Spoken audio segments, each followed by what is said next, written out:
All dear students chapter number 6 विद्युत चुंबकीय प्रेरण में આપણે લાસ્ટ લેક્ચરમાં એડી પ્રવાહોની વાત કરેલી એ અનિચ્છનીય છે કઈ રીતે અને કઈ રીતે એની અસર ઘટાડી શકાય એની વાત કરેલી।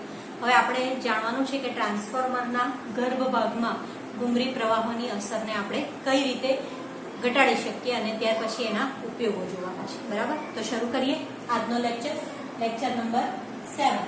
બરાબર છે, તો ટ્રાન્સફોર્મર્સના ધાતુના ગર્ભમાં ઘુમરી પ્રવાહને આપણે કઈ રીતે ઘટાડી શકીએ? તો ઇલેક્ટ્રિક મોટર અને બીજા ઉપકરણોમાં ગૂંચળું જે છે એ ધાતુના ગર્ભ ભાગ પર વીંટાળેલું હોય। કોઈ પણ ઉપકરણ હોય તો આ ગૂંચળાને આપણે ગર્ભ ભાગ ઉપર વીંટાળેલું હોય છે।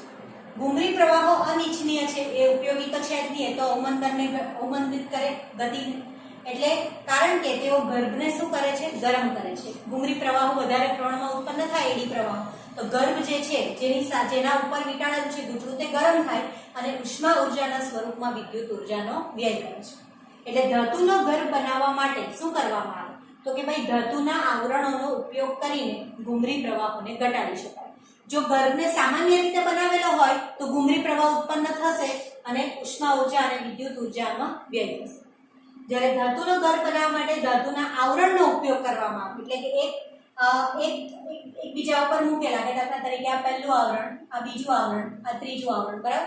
એ રીતે આવરણો જો મૂકેલા હોય તો પહેલા વિદ્યુત પ્રવાહ અહીંયા, પછી અવરોધ નડે એને, પછી આ રીતે બીજો અવરોધ નડે, એટલે આ રીતે, એટલે જેમ જેમ એના ક્ષેત્રફળ જે છે એ ઓછું થતું જાય તેમ તેમ એના પ્રવાહોની અસરને આપણે ઘટાડી શકીએ। અને આ આવરણો જે છે એ વાર્નિશ જેવા અવાહક પદાર્થથી પાછા અલગ પાડેલા હોય, એટલે બધા આવરણોની વચ્ચે બી પાછો અવાહક પદાર્થોનું પડ હોય, એટલે આ આવરણોનું સમતલ એ ચુંબકીય ક્ષેત્રને સમાંતર ગોઠવાય કે જેથી કરીને ઘુમરી પ્રવાહના પથોને આપણે શું કરી શકીએ છે? કાપી શકીએ છે। એટલે આવી રચના ઘુમરી પ્રવાહોની તીવ્રતા ઘટાડે છે અને વિદ્યુત ઉર્જાનું ઉષ્મા ઉર્જામાં વ્યય, બરાબર છે, એ નું મૂલ્ય પણ ઘટાડે છે। એટલે આ રીતે જો ગર્ભની રચના કરવામાં આવે તો, બરાબર, એટલે વિદ્યુત પ્રવાહની તીવ્રતા જે છે એ ઘટી જાય છે। એટલે આ માં વિદ્યુત ઉર્જાનો ઉષ્મામાં વ્યય એ વિદ્યુત પ્રવાહની તીવ્રતાના વર્ગ પર આધારિત છે, તેથી ઉષ્મા ઉર્જાના પ્રમાણમાં નોંધપાત્ર ઘટાડો કરી શકાય છે।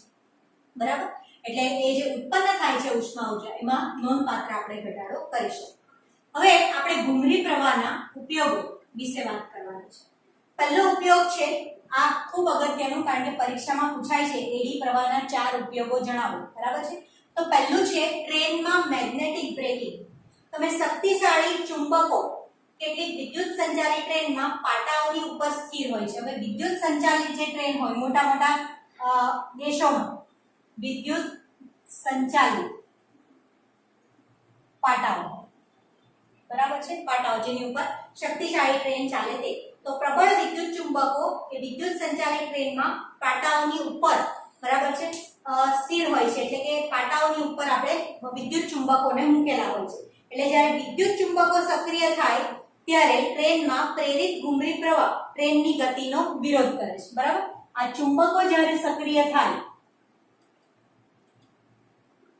ત્યારે પ્રેરિત પ્રવાહ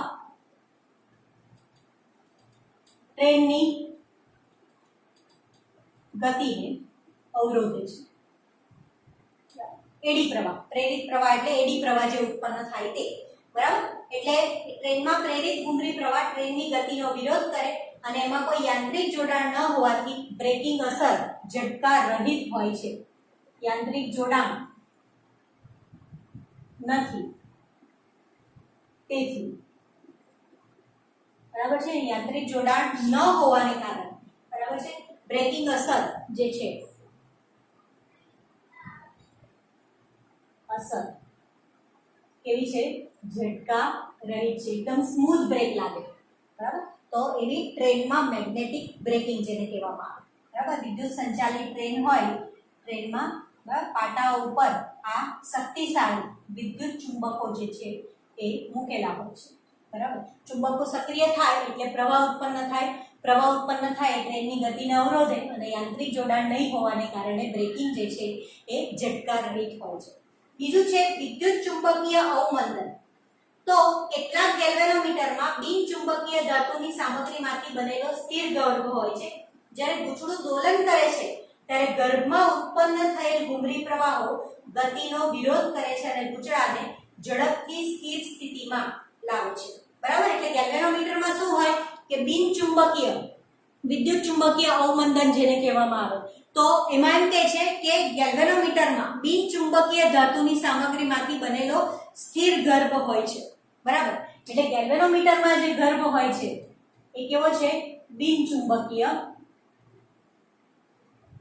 સામગ્રીમાંથી બનેલો હોય છે.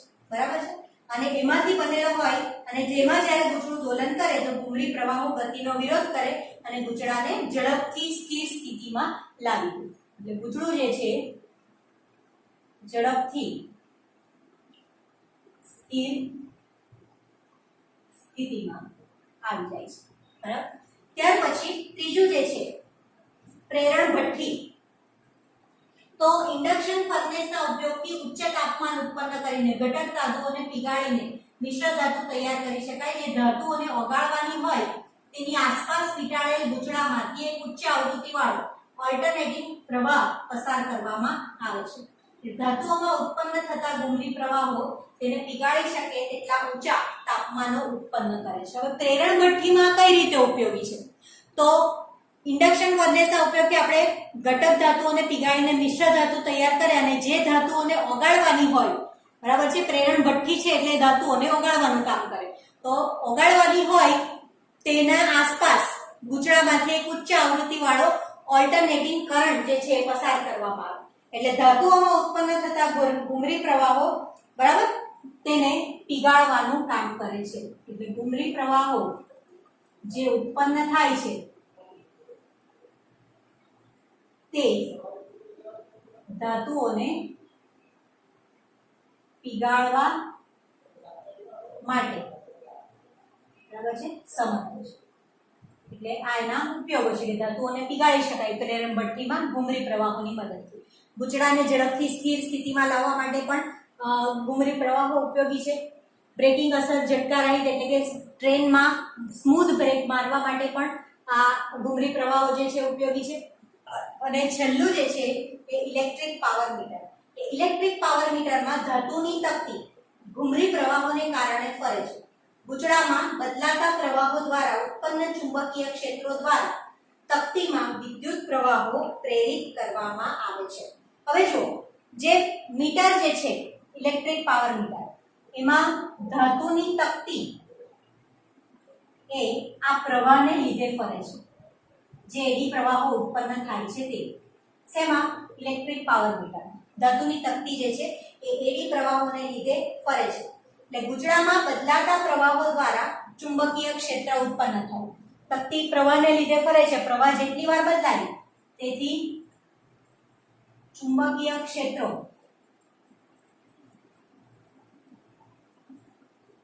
બદલાય છે. બરાબર છે, ચુંબકીય ક્ષેત્ર સતત બદલાય અને એના દ્વારા તકતીમાં વિદ્યુત પ્રવાહો પ્રેરિત કરવામાં આવે છે. અને ચુંબકીય ક્ષેત્ર બદલાય એટલે શું ઉત્પન્ન થાય? પ્રેરિત પ્રવાહ ઉત્પન્ન થાય. તેથી તકતીમાં વિદ્યુત પ્રવાહ પ્રેરિત થાય છે. બરાબર, તો આ એડી પ્રવાહના 4 ઉપયોગો છે. મોસ્ટ ટાઈમલી પ્રશ્ન. પહેલું, ટ્રેનમાં મેગ્નેટિક બ્રેકિંગ, વિદ્યુત ચુંબકીય અવમંદન, પ્રેરણ ભઠ્ઠી અને ઇલેક્ટ્રિક પાવર મીટર. વિદ્યાર્થી મિત્રો, આપણે જોઈએ ખૂબ અગત્યની થિયરી અને એડી પ્રવાહો જેવી જ પ્રેરકત્વમાં સૌથી પહેલા આપણે જોવાનું છે આત્મપ્રેરણ. નામ પરથી જ આપણને એવી ખબર પડે કે ગૂંચળામાં વિદ્યુત પ્રવાહ પસાર થાય છે. વિદ્યુત પ્રવાહ પસાર થવાને કારણે ચુંબકીય ક્ષેત્ર ઉત્પન્ન થાય છે. ચુંબકીય ક્ષેત્રને કારણે જે ચુંબકીય ક્ષેત્ર રેખાઓ ઉદ્ભવે છે એના ચુંબકીય ક્ષેત્રમાં કોઈક રીતે ફેરફાર થવાને કારણે ગૂંચળામાં પોતે જ પ્રેરિત ઈએમએફ ઉદ્ભવે છે. અને પ્રેરિત ઈએમએફ ઉદ્ભવવાની આ ઘટના એને આત્મપ્રેરણ. ગૂંચળુંમાં એક જ ગૂંચળું છે, એમાં જ વિદ્યુત પ્રવાહ પસાર થાય છે અને એમાં જ પાછું પ્રેરિત ઈએમએફ ઉત્પન્ન થાય છે. તો ગૂંચળું પોતે જ પોતાની રીતે ઈએમએફ પ્રેરિત કરે છે. એટલા માટે આવા જે પ્રેરણ જે છે એને આત્મપ્રેરણ તરીકે ઓળખવામાં આવે છે. આકૃતિ દ્વારા અને સૂત્ર દ્વારા આપણે એને વધારે સારી રીતે સમજી શકીશું. તો શરૂઆત કરીએ. એમ કે છે એક ગુજરું આ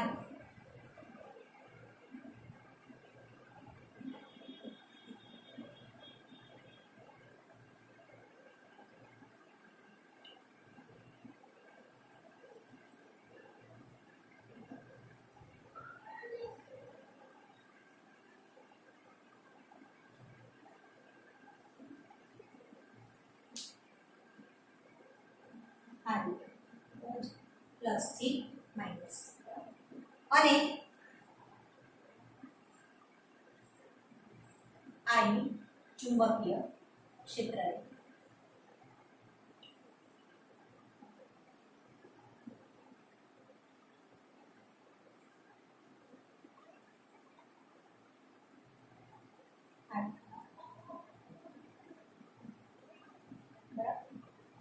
ઉદ્ભવતી ચુંબકીય ક્ષેત્ર એક ક્ષેત્ર રેખાઓ ની આસપાસ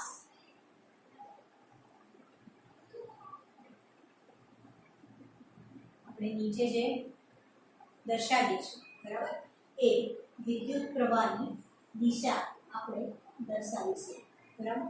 તો એ આ દિશામાં વિદ્યુત પ્રવાહ વહેશે. તો કોઈ ગુચડામાંથી વિદ્યુત પ્રવાહ પસાર થાય ત્યારે વિદ્યુત પ્રવાહને લીધે બરાબર છે ચુંબકીય ક્ષેત્ર ઉત્પન્ન થાય.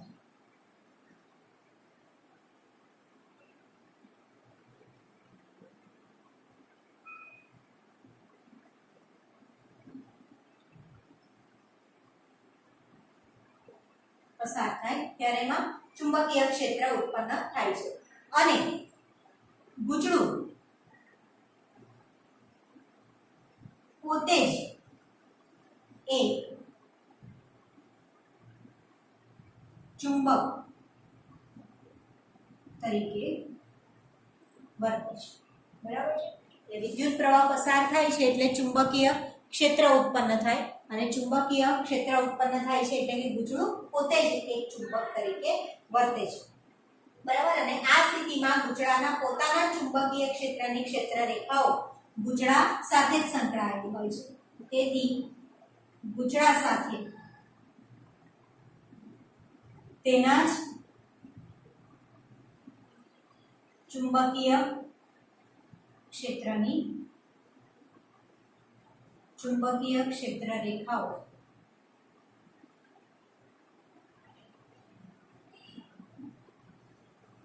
સંકળાયેલી હોય છે. તેના ચુંબકની ચુંબકીય ક્ષેત્ર રેખાઓ સંકળાયેલી હોય છે બરાબર. અને એને કારણે ગુચડું જે છે બરાબર છે પોતે જ ચુંબક તરીકે વર્તે છે. હવે જો વિદ્યુત પ્રવાહમાં ફેરફાર થાય, જે વિદ્યુત પ્રવાહ પસાર થાય છે એ વિદ્યુત પ્રવાહમાં ફેરફાર થાય તો ચુંબકીય ક્ષેત્ર રેખાઓ પણ બદલાય છે બરાબર છે. ક્ષેત્ર રેખાઓ પણ શું થાય છે એવી બદલાય છે એટલે બળ રેખાઓમાં પણ ફેરફાર થાય છે અને ચુંબકીય ક્ષેત્ર રેખાઓ બદલાય એટલે ચુંબકીય ફ્લક્સમાં ફેરફાર થાય અને તેથી શું ઉદ્ભવે છે પ્રેરિત EMF ઉદ્ભવે છે. આપણે જે ભણી ગયા છે તે જ છે કે ભાઈ પ્રેરિત EMF કઈ રીતે ઉદ્ભવે? ચુંબકીય ક્ષેત્રમાં ફેરફાર થવાને કારણે, ચુંબકીય ફ્લક્સમાં ફેરફાર થવાને કારણે એટલે પ્રેરિત EMF ઉદ્ભવે છે અને આ પ્રેરિત થતા EMF ને આત્મપ્રેરિત EMF તરીકે ઓળખવામાં આવે છે. આ EMF ને આપણે શું કહીશું? આત્મપ્રેરિત EMF કહે છે. અને આ ઘટનાને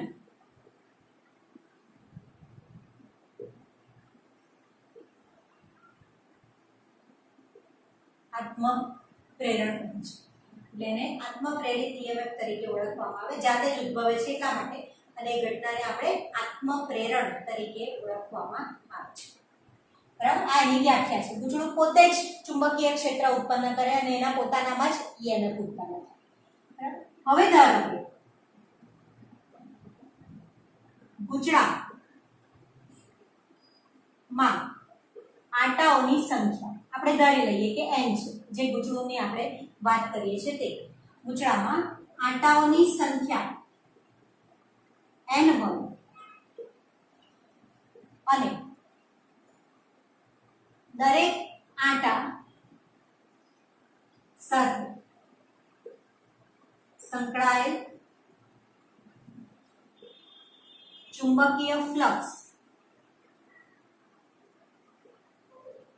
phi હોય.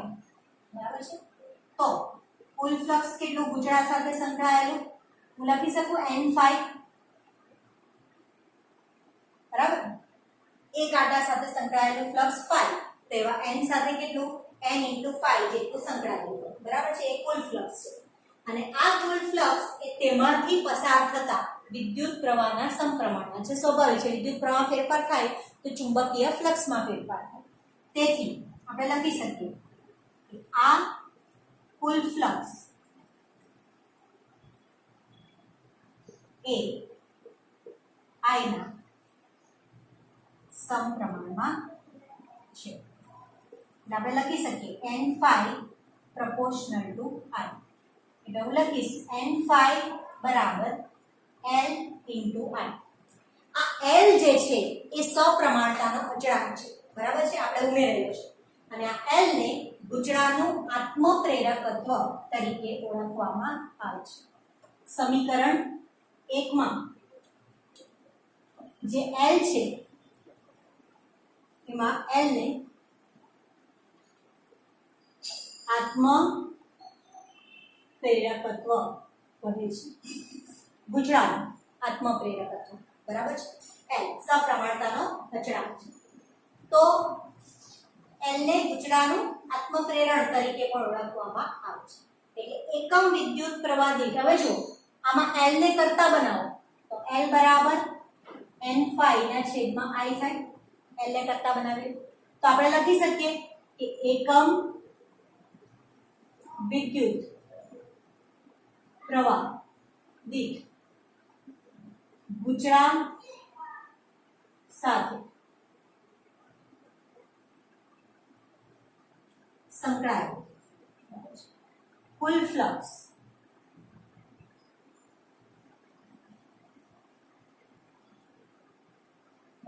તો એકમ વિદ્યુત પ્રવાહ દીઠ ગુંચળા સાથે સંકળાયેલ કુલ ફ્લક્સને ગુંચળાનું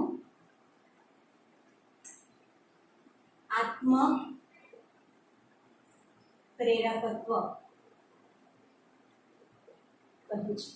બરાબર, એકમ વિદ્યુત પ્રવાહ દીઠ ગુંચળા સાથે સંકળાયેલું કુલ ફ્લક્સ એને ગુંચળાના આત્મપ્રેરકત્વ તરીકે ઓળખવામાં આવે છે.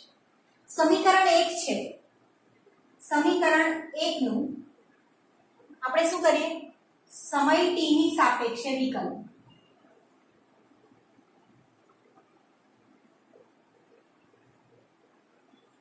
વિકલન કરતા શું થશે, n તો અચળ છે, આને હું લખી શકું d phi by dt, flux નું સમયની સાપેક્ષે વિકલન.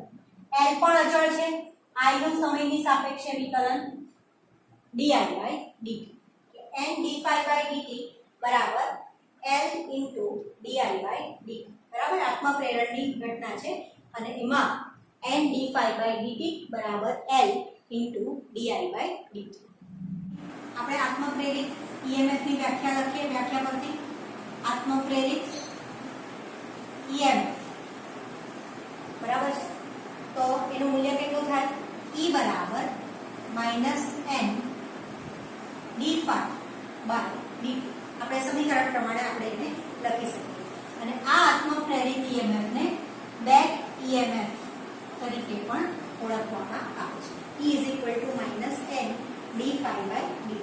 બરાબર, સમીકરણ આ છે. એ સમીકરણમાં સમીકરણ 3 ની કિંમત આપણે મૂકવાની છે. એટલે આ જે છે સમીકરણ નંબર n d∅dt બરાબર is equal to l di/dt એને સમીકરણ નંબર આપણે 2 આપી દઈએ અને આને આપીએ છીએ સમીકરણ નંબર 3 બરાબર છે. ચાલો આપણે શું કરીએ હવે સમીકરણ 2 માં સમીકરણ 3 ની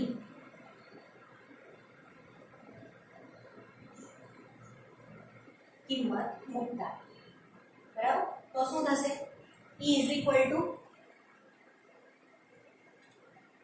-n d∅dt ની જગ્યાએ હું શું લખીશ -l di/dt બરાબર અથવા તમે લખી શકો સમીકરણ 3 માં બરાબર છે શું થાય સમીકરણ 2 ની કિંમત મૂકતા એટલે E is equal to -l di/dt બરાબર આ પણ એક પ્રકારનું EMF જ છે. હવે આત્મપ્રેરકત્વની વ્યાખ્યા છે તો આત્મપ્રેરકત્વની વ્યાખ્યા આ L બરાબર n∅ ના છેદમાં I બરાબર એમાં જો I બરાબર 1 એમ્પિયર લઈએ અહીં જો I બરાબર 1 એમ્પિયર લઈએ તો L બરાબર n∅ થાય I બરાબર એટલે એકમ વિદ્યુત પ્રવાહ લઈએ તો L બરાબર n∅ થાય તો આમ ગુચડામાં એકમ વિદ્યુત પ્રવાહથી ગુચડા સાથે સંકળાયેલ કુલ ફ્લક્સને ગુચડાનું આત્મપ્રેરકત્વ કહેવામાં આવે છે. આમ ગુચડા સાથે એકમ વિદ્યુત પ્રવાહથી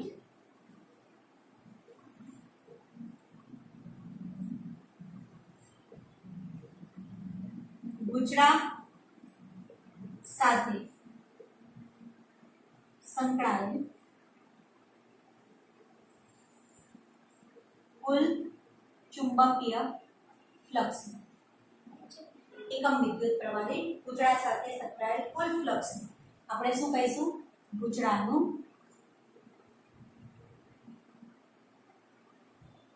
આત્મપ્રેરકત્વ તરીકે ઓળખવામાં આવે છે. ગુચડાનું આત્મપ્રેરકત્વ આપણે એને કહીએ છીએ. તો આત્મપ્રેરકત્વનો એકમ જે છે બરાબર એનો એકમ હેનરી છે. જો I એટલે આત્મપ્રેરકત્વ ત્યારે આપણને મળ્યું I બરાબર 1 એમ્પિયર લીધું એટલે તો એના પરથી વ્યાખ્યા લખી કે એકમ વિદ્યુત પ્રવાહથી ગુચડા સાથે સંકળાયેલ કુલ ફ્લક્સ આ ગુચડા સાથે સંકળાયેલું કુલ ફ્લક્સ એ કુલ ફ્લક્સને ગુચડાના આત્મપ્રેરકત્વ તરીકે ઓળખવામાં આવે. એનો એકમ જે છે એ હેનરી છે અથવા તો બરાબર છે એને કઈ રીતે લખી શકાય તો કે ભાઈ વેબર પ્રતિ એમ્પિયર. વેબર આપણે જોઈ ગયેલા ફ્લક્સનો એકમ અને I જે છે એ એમ્પિયર એટલે વેબર પ્રતિ એમ્પિયર એટલે હેનરી આત્મપ્રેરકત્વ એટલે હેનરી અથવા તો વેબર પ્રતિ એમ્પિયર એનો એકમ છે. હવે આત્મપ્રેરકત્વની બીજી પણ વ્યાખ્યા છે કઈ તો કે ભાઈ આ E બરાબર -l di/dt એમાં આપણે વિદ્યુત પ્રવાહના ફેરફારને એક એકમ તરીકે લઈએ બરાબર તો E = -l di/dt એના પરથી જો di/dt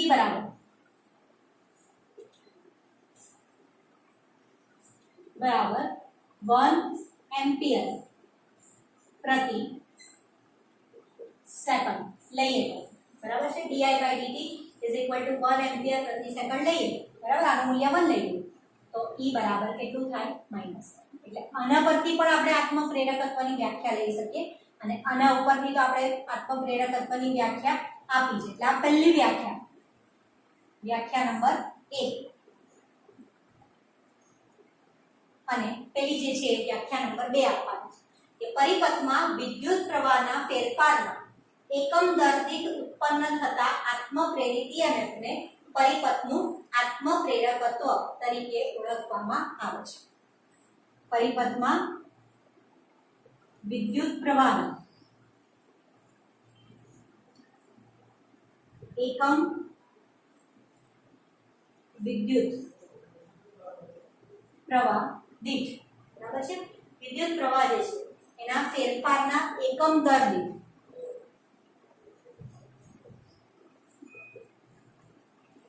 ફેરફારના એકમ દર દીઠ ઉત્પન્ન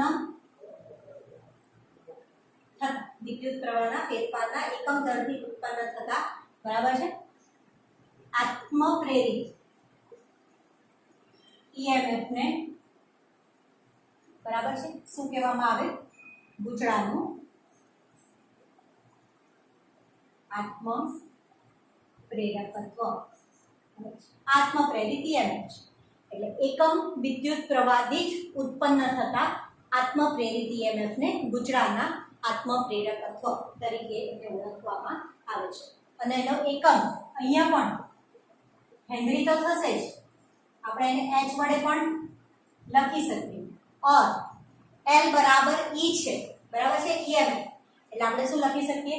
વોલ્ટ ઇન્ટુ સેકન્ડ પ્રતિ એમ્પિયર, બેમાંથી કોઈ પણ એક એકમ ચાલે. તો વિદ્યાર્થી મિત્રો, આ આત્મપ્રેરકત્વની વાત હતી. કોને કહેવાય આત્મપ્રેરકત્વ અને એની બે વ્યાખ્યાઓની આપણે વાત કરેલી છે. તો આજનો લેક્ચર અહીંયા પૂરો કરીએ છીએ. નેક્સ્ટ લેક્ચરમાં ફરી પાછા મળીએ.